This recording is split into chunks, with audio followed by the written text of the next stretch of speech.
Everyone, welcome to Expert Math institute.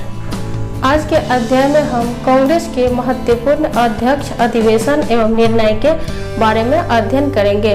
Congress का पहला अधिवेशन गोकुलदास तेजपाल संस्कृत कॉलेज मुंबई में 28 दिसंबर 1885 में हुआ। पहला कांग्रेस का अधिवेशन पुणे में होना था, लेकिन प्लेग तथा कोलेरा बीमारी फैलने के कारण नहीं हो सका। इसमें 72 व्यक्तियों ने भाग लिया था और इसका अध्यक्ष WC बनर्जी था। यह कांग्रेस का पहला अध्यक्ष था। इसे प्रथम ईसाई अध्यक्ष भी कहा जाता है।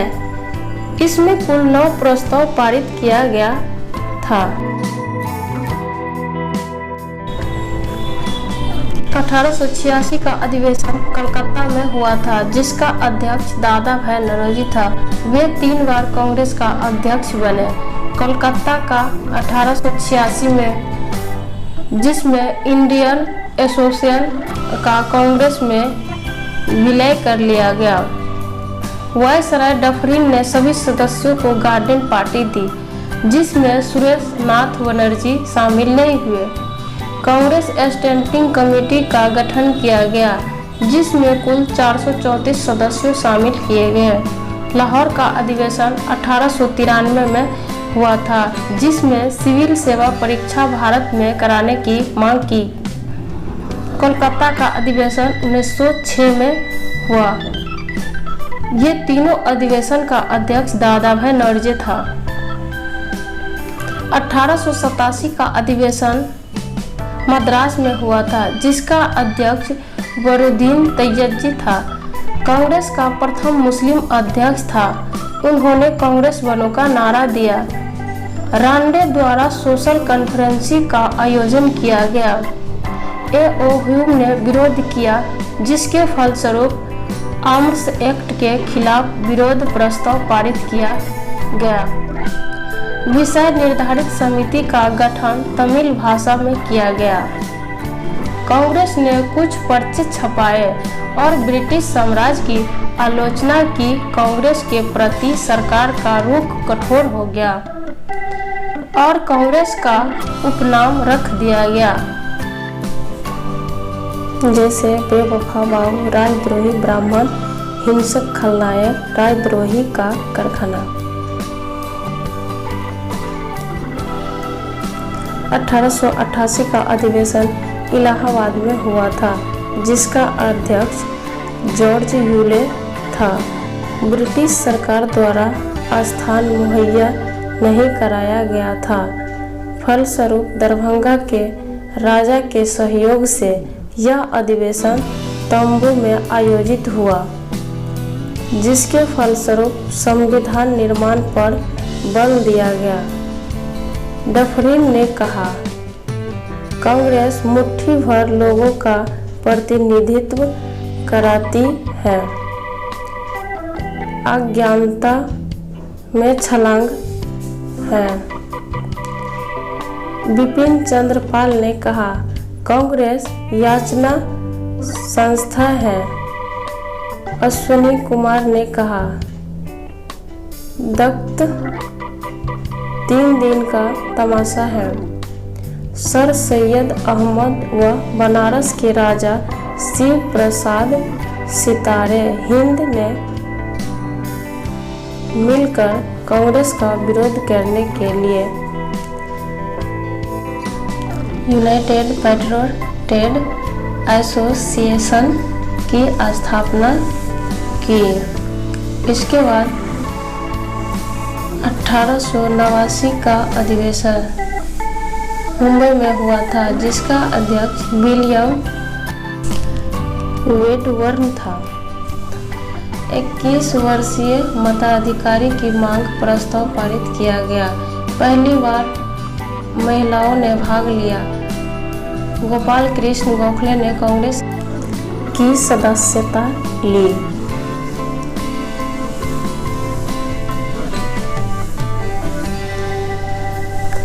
1890 का अधिवेशन कलकत्ता में हुआ था, जिसका अध्यक्ष फिरोज शाह मेहता था। प्रथम महिला स्नातक कादम्बिनी गुंगली ने प्रतिभाग लिया। तिलक ने कांग्रेस की सदस्यता ली।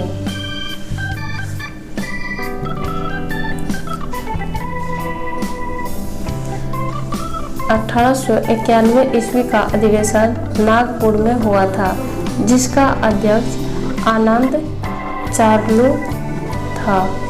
कांग्रेस का दूसरा नाम राष्ट्रीयता रखा गया। कांग्रेस का दूसरा नाम राष्ट्रीयता रखा गया। 1892 का अधिवेशन इलाहाबाद में हुआ था, जिसका अध्यक्ष WC बनर्जी था। यह अधिवेशन इंग्लैंड में प्रस्तावित किया गया था, परंतु वहां चुनाव होने के कारण संभव नहीं हो पाया। 1894 का अधिवेशन मद्रास में हुआ था। इसका अध्यक्षता अल्फ्रेड वेल था।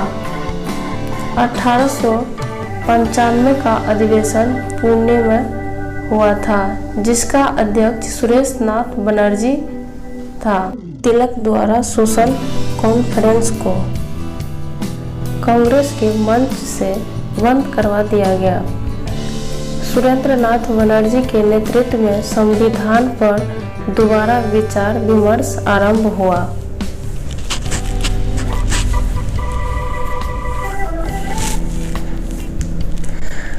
1896 का अधिवेशन कलकत्ता में हुआ था, जिसका अध्यक्ष रहीमतुल्लाह स्वामी था। यह द्वितीय मुस्लिम अध्यक्ष थे। वंदे मातरम पहली बार इसी के काल में गाया गया। यह 1896 ईस्वी में पहली बार रविंद्रनाथ टैगोर के द्वारा संस्कृत भाषा में गाया गया। राष्ट्रीय गीत वंदे मातरम बंकिम चंद्र चटर्जी के द्वारा बंगाली भाषा में आनंद मठ से लिया गया है। आनंद मठ में सन्यासी विद्रोह का वर्णन किया गया है। यह उपन्यास 1882 ईस्वी में लिखा गया। वंदे मातरम को 26 जनवरी 1950 को राष्ट्रीय गीत के रूप में अपनाया गया। राष्ट्रीय गीत वंदे मातरम को गाने में 1 मिनट 5 सेकंड का समय लगता है। धन बहिर्गम के सिद्धांत को पहली बार स्वीकार कर लिया गया। धन निवेशन का सिद्धांत, ट्रेन चोरी का सिद्धांत दादा भाई नौरोजी द्वारा दिया गया। रहीमतुल्लाह स्वामी ने कहा था कि ब्रिटिश सरकार इतनी न्यायप्रिय जाती है कि इस सूर्य के नीचे कहीं और ना बसती। कुछ कांग्रेसियों ने और स्थानीय लोगों ने 1896 में स्वदेशी कार्यक्रम के तहत पूना व महाराष्ट्र में स्वदेशी वस्त्र का होली जलाई गई। यही गांधी जी ने अपना शस्त्र बनवाया। ब्रिटिश सरकार पर कोताघात करने का। 1897 का अधिवेशन अमरावती में हुआ था, जिसका अध्यक्ष MC शंकर था। 1898 का अधिवेशन मद्रास में हुआ था, जिसका अध्यक्ष आनंद मोहन बोस था। 1899 का अधिवेशन लखनऊ में हुआ था, जिसका अध्यक्ष रमेश चंद्र दत्त था। इसी अधिवेशन में ब्रिटिश सांसद चार्ल्स वैडला उपस्थित हुए।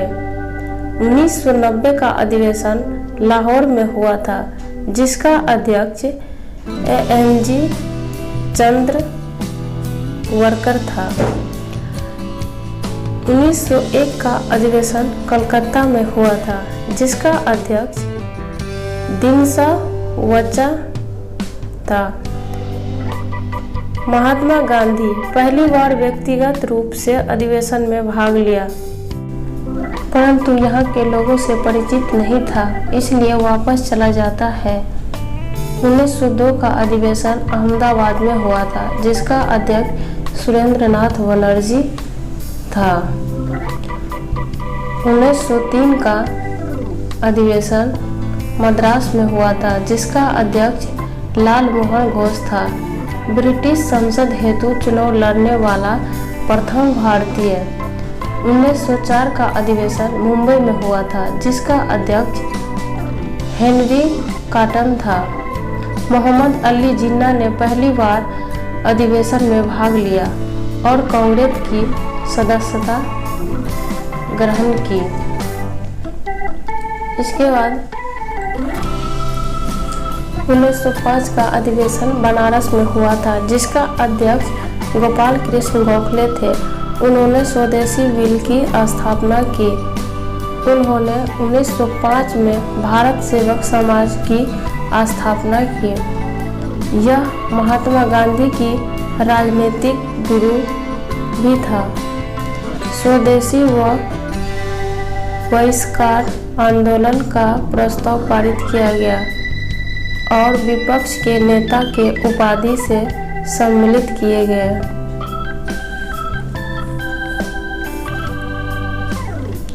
इसके बाद 1907 के अधिवेशन 1907 के अधिवेशन सूरत में हुआ था, जिसका अध्यक्ष रास बिहारी घोष थे। कांग्रेस दो भागों में बंट गया, गरम दल और नरम दल। नरम दल के नेता दादा भाई नौरोजी, गोपाल कृष्ण गोखले, फिरोज शाह मेहता, केटी तिलक आदि थे। सबसे मुख्य नेता गोपाल कृष्ण गोखले थे। फिरोज शाह मेहता, केटी तिलक, दादा भाई नौरोजी को महाराष्ट्र का त्रिमूर्ति कहा गया था। गरम दल के नेता लाल बालपाल व अरविंद घोष थे। इसका मुख्य नेता बाल गंगाधर तिलक था। अरविंद घोष एक महान दार्शनिक तथा अंग्रेजी साहित्य के महान विद्वान थे। अरविंद ने 1910 में पौंडीचेरी में एक आश्रम बनवाया, जिसका नाम औरुवेली आश्रम था। उन्होंने ऐसे आम गीता, सुपरमैन, लाइफ डिवाइडेड आदि किताबें लिखी।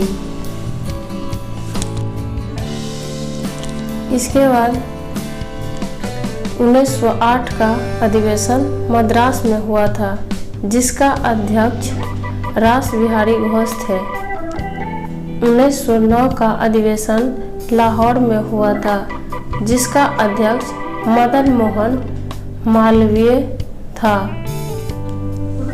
1910 का अधिवेशन इलाहाबाद में हुआ था, जिसका अध्यक्ष विलियम वैडरवन था।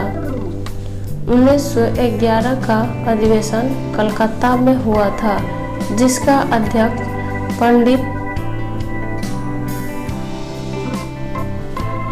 विशन नारायण धर थे। इस अधिवेशन में 1911 में रविंद्रनाथ टैगोर के द्वारा जनगण मन गाया गया था। 27 दिसंबर 1911 को इस गीत को रविंद्रनाथ टैगोर के द्वारा ही अपनी पत्रिका तत्वबोधिनी में भारत भाग्य विधाता शीर्षक से बंगाली भाषा में ब्रिटिश सम्राट जॉर्ज पंचम के स्वागत में गाया गया था। यह 24 जनवरी 1950 को भारत का राष्ट्रीय गान के रूप में अपनाया गया। इसका निश्चित समय 52 सेकंड का या संक्षिप्त में 20 सेकंड है।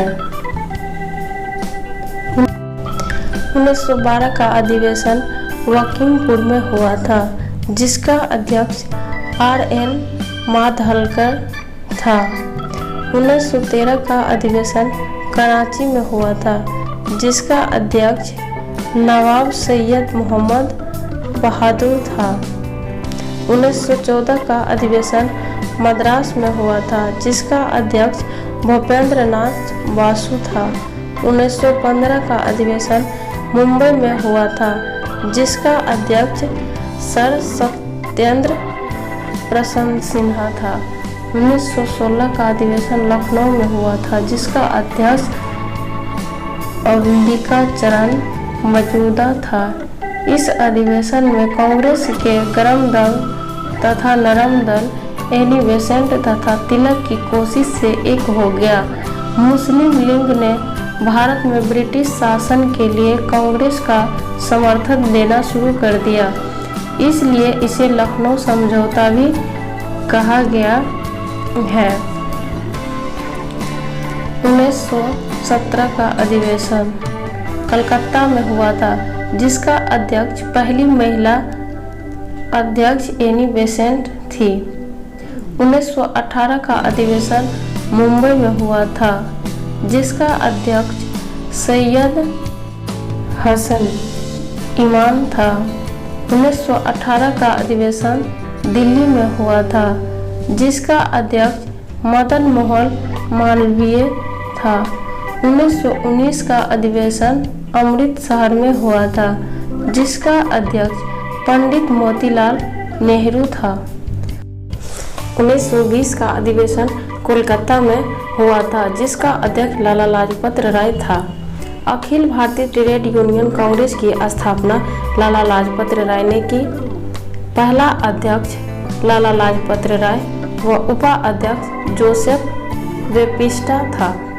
लाला लाजपत राय को केसरी एवं पंजाब कहा गया। 1921 का अधिवेशन अहमदाबाद में हुआ था, जिसका अध्यक्ष हकीम अजमल खां था। 1922 का अधिवेशन गया में हुआ था, जिसका अध्यक्ष देशबंधु चित्तरंजन दास था। 1923 का अधिवेशन काकीनाडा में हुआ था, जिसका अध्यक्ष मौलाना मोहम्मद अली था। फिर से 1923 का अधिवेशन दिल्ली में हुआ था, जिसका अध्यक्ष मौलाना अब्दुल कलाम आजाद था। कांग्रेस का सबसे बड़ा युवा अध्यक्ष 35 वर्ष में ही बना था। यह 1940 से 1945 तक यही अध्यक्ष था। यह पहले भारत के शिक्षा मंत्री थे। 11 नवंबर इनके जन्मदिन वाले दिन है। 11 नवंबर 1909 से राष्ट्रीय शिक्षा दिवस मनाया जाता है। इनकी आत्मकथा की पुस्तक का नाम इंडिया विनर्स फ्रीडम था। 1912 में 2 मैगजीन अली हुलाल और अल बंगलिग यह उर्दू भाषा में था। इसके बाद 1924 का अधिवेशन 1924 का अधिवेशन बेलगाम कर्नाटक में हुआ था, जिसका अध्यक्ष महात्मा गांधी था। इस अधिवेशन में हिंदी को कांग्रेस के द्वारा राष्ट्रभाषा के रूप में स्वीकार कर लिया गया। इनको महात्मा गांधी की उपाधि रविंद्रनाथ टैगोर ने दी। राष्ट्रपिता की उपाधि सुभाष चंद्र बोस ने दिया। बापू का उपाधि जवाहरलाल नेहरू ने दिया।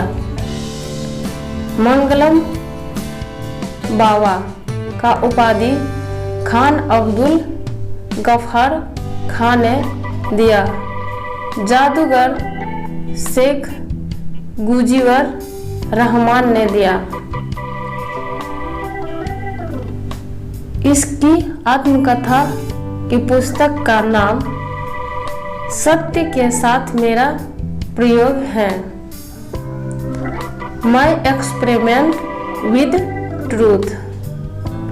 महात्मा गांधी की पुस्तक का नाम। पहली पुस्तक हिंदी स्वराज। महात्मा गांधी ने कुछ समाचार पत्रों का भी परिचालन किया था। पहला इंडियन ओपिनियन 1904 में इंग्लिश भाषा में साउथ अफ्रीका में। दूसरा यंग इंडिया 1920 में इंग्लिश भाषा में इंडिया में। तीसरा नवजीवन 1920 में गुजराती भाषा में इंडिया में। चौथा हरिजन 1933 गुजराती में इंडिया में। 1925 का अधिवेशन कानपुर में हुआ था, जिसका अध्यक्ष श्रीमती सरोजिनी नायडू थी।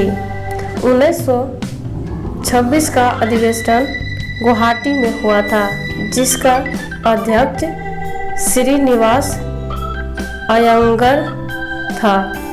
1927 का अधिवेशन मद्रास में हुआ था, जिसका अध्यक्ष डॉक्टर ए अंसारी था। 1928 का अधिवेशन कोलकाता में हुआ था, जिसका अध्यक्ष पंडित मोतीलाल नेहरू था। इस अधिवेशन में नेहरू रिपोर्ट को प्रस्तुत किया। नेहरू रिपोर्ट का मुख्य उद्देश्य देशी रियासतों में आज़ादी की मांग कराना था। नेहरू रिपोर्ट और 1935 के अधिनियमों को लघु संविधान कहा गया। मोहम्मद जिन्ना को महात्मा गांधी के द्वारा कायदे आजम कहा गया। मोहम्मद जिन्ना पाकिस्तान का पहला गवर्नर जनरल था। ये 1929 का अधिवेशन, इसमें क्या हुआ था इसके बारे में जानते हैं। 1929 का अधिवेशन लाहौर में हुआ था, जिसका अध्यक्ष पंडित जवाहरलाल नेहरू था। इस अधिवेशन में 3 निर्णय लिए गए। पहला, पूर्ण स्वराज बिल पास किया गया। दूसरा, 31 दिसंबर 1929 को भारत का तिरंगा झंडा लाहौर में रावी नदी के किनारे आधी रात को पहली बार फहराया गया। तीसरा, 26 जनवरी 1930 को प्रथम स्वतंत्रता दिवस मनाने का निर्णय लिया गया। तिरंगा झंडा का डिजाइन हैदराबाद के डिजाइनर पिंगाली विन के द्वारा किया गया। केसरिया रंग त्याग व बलिदान का प्रतीक है। सफेद रंग सत्य शांति का प्रतीक है। हरा रंग समृद्धि और खुशहाली का प्रतीक है। चक्र न्याय का प्रतीक है। इसमें लगी 24 तिलियां 24 घंटे प्रगति का प्रतीक है। 1931 का अधिवेशन कराची में हुआ था, जिसका अध्यक्ष सरदार वल्लभ भाई पटेल था। इस अधिवेशन में मौलिक अधिकार का प्रस्ताव पारित किया गया। 1928 में वारडोली गुजरात में महिलाओं ने सरदार कहा। सरदार वल्लभ भाई पटेल पहले उप प्रधानमंत्री व गृह मंत्री थे। उनको भारत का लौह पुरुष तथा भारत का बिस्मार्क भी कहा जाता है। 20 मार्च 1871 में जर्मनी के एकीकरण का जनक था। सरदार वल्लभ भाई पटेल ने 565 रियासतों में 562 को भारत में शामिल कर लिया था। हैदराबाद को सैनिक कार्यवाही तथा कश्मीर को एग्रीमेंट 370 के आधार पर मिला लिया गया।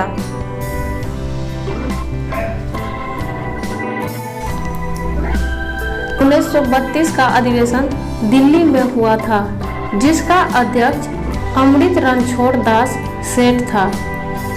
1933 का अधिवेशन कोलकाता में हुआ था, जिसका अध्यक्ष श्रीमती नलिनी सेनगुप्ता थी।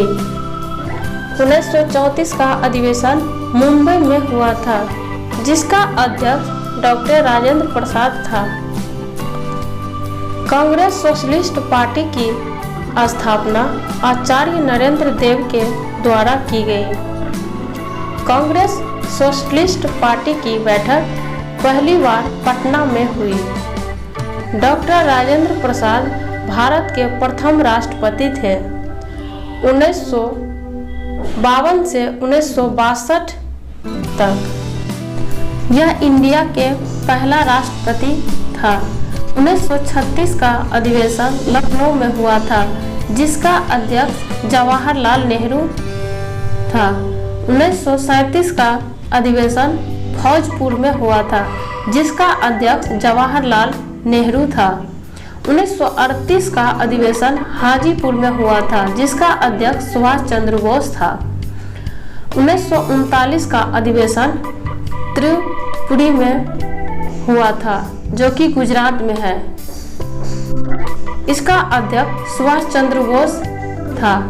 महात्मा गांधी जी पदभी सीतारमैया को कांग्रेस का अध्यक्ष बनाना चाहते थे। सुभाष चंद्र बोस ने 1939 में महात्मा गांधी के विरोध के कारण कांग्रेस से इस्तीफा दे दिया। सुभाष चंद्र बोस को इस्तीफे के बाद कांग्रेस का अध्यक्ष डॉक्टर राजेंद्र प्रसाद को बनवाया गया। 1940 का अधिवेशन रामगढ़ में हुआ था, जिसका अध्यक्ष मौलाना अब्दुल कलाम आजाद था। 1946 का अधिवेशन मेरठ में हुआ था, जिसका अध्यक्ष जे.बी. कृपलानी था। भारत की आज़ादी के समय कांग्रेस के अध्यक्ष जे.बी. कृपलानी था। 1947 का अधिवेशन दिल्ली में हुआ था, जिसका अध्यक्ष राजेंद्र प्रसाद था। प्लीज़ आप लोग लाइक सब्सक्राइब जरूर कीजिएगा।